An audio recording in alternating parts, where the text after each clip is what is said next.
claims could put the investigation of Millersville's embattled police department into a whole new perspective.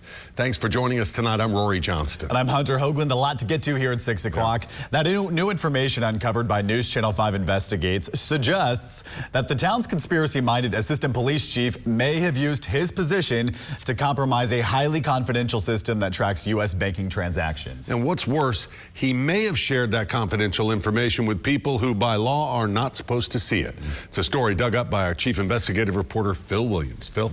You know, what most people don't realize is that law enforcement have access to a U.S. Treasury Department system called FinCEN that can track your private financial business. It's information that, for good reason, is supposed to be kept secret. But experts say if what Assistant Police Chief Sean Taylor's far-right friends say is true, what the Millersville cop did in sharing that information may have been a federal crime.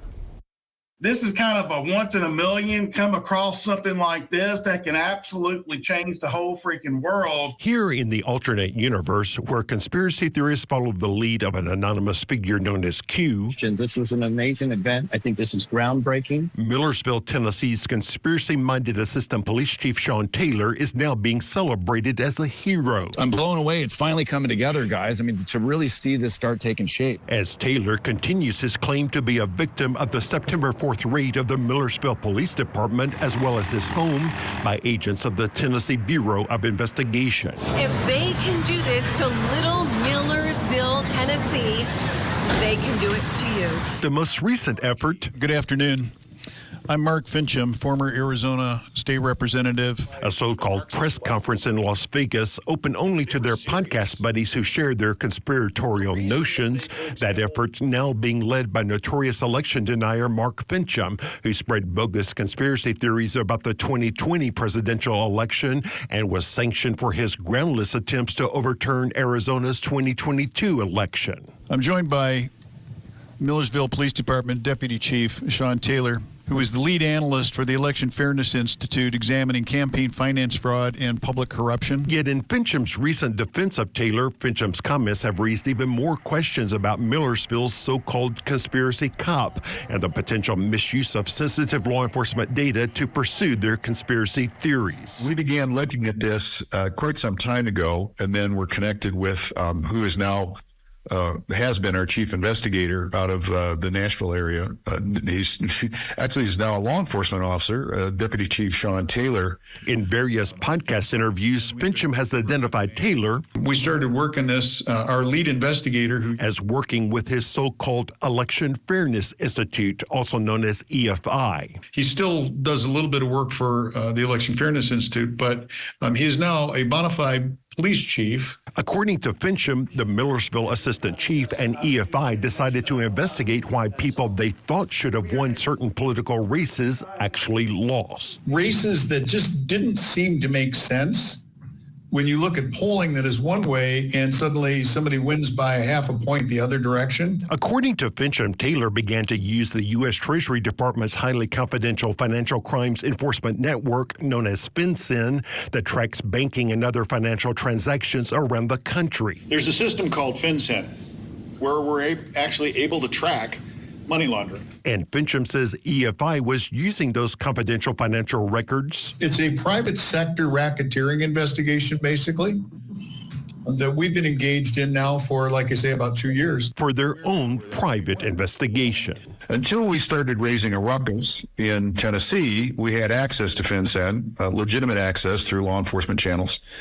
But amazingly, we hit somebody, and suddenly that access is shut off. But wait, listen closely to what Mark Fincham just said. Until we started raising a ruckus in Tennessee, we had access to FinCEN. We had access to FinCEN. With private individuals, there are almost no circumstances under which that can be done. And in fact, I can't think of any where it's legitimate. Eric Kringle has investigated financial crimes for almost 30 years, including 7.5 years with the Treasury Department's FinCEN program.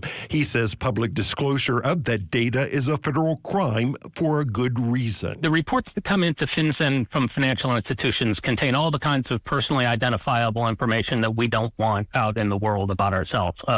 Account numbers, social security numbers, identifiers, it's an enormous identity theft risk for anyone who's the subject of a report. For example, there are suspicious activity reports where bankers are required to report just that. Suspicious activity information includes where they suspect anything from bribery to credit card fraud to terrorist financing. Those reports are intended for law enforcement eyes only. It's a banker's concern about certain activity, and obviously that could be both embarrassing or flat out harmful to a person's reputation, their business, and otherwise. So we guard it very carefully. So you have a banker saying, this looks odd, but it could be entirely legitimate.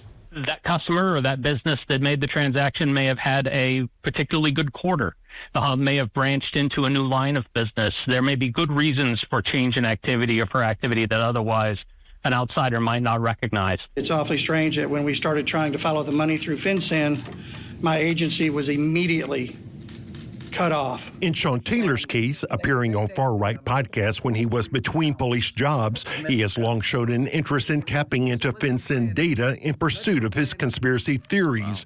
For example, when Tennessee medical examiner Dr. Thomas Deering ruled that a death was not a homicide when Taylor suspected otherwise. So let's run a FinCEN report on Mr. Deering and his family members and find out how much money he got paid. Let's do that. You know, that's where I'm at. Or when he was upset that Cookeville DA Bryant Dunaway would not prosecute cases that in Taylor's mind should have been prosecuted. But that wants me to go to FinCEN and look up any SARS reports that may be on old Mr. Bryant Dunaway and his investment holdings company, because that's the best way for him to launder money. Can a law enforcement officer say, I'm really curious about where this politician gets his money? I want to look at the FinCEN data. No, they're one of the biggest concerns about a database like this is that people will just sort of follow their curiosity or their interest. That is prohibited. It's time that we have accountability and that we pull this veil back. Now this cop from a small Tennessee town and his friends claim he is onto a huge conspiracy involving big names on the left and hundreds of millions of dollars, potentially Taylor claims even trillions of dollars, and that all will soon be revealed. That's right. We already have the receipts. And that, Eric Kringle says, may be a problem. The hands of a private individual who doesn't have access to the FinCEN database, there's not much that can be done to sort of unring that bell. Now, accessing this confidential database and sharing it with people who are not in law enforcement is a crime that the feds take seriously. In fact, a few years back, a now former FinCEN official did what these people are saying they have done. She pulled FinCEN reports on Donald Trump and his allies. Then she shared that info with reporters. She ended up pleading guilty to a felony, then being sentenced to 6 months in prison. So I know you reached out to Sean Taylor, Mark Fincham as well, to give them a chance to comment. You never heard back. My question, though, is if this issue has anything to do with the raids that we are seeing in Millersville. You know, we really don't know for sure. We suspect it could, but right now the investigators aren't talking about what they're looking into. I have a feeling this is not the end of this story. I don't think so. Yeah. All right, Phil, thank you.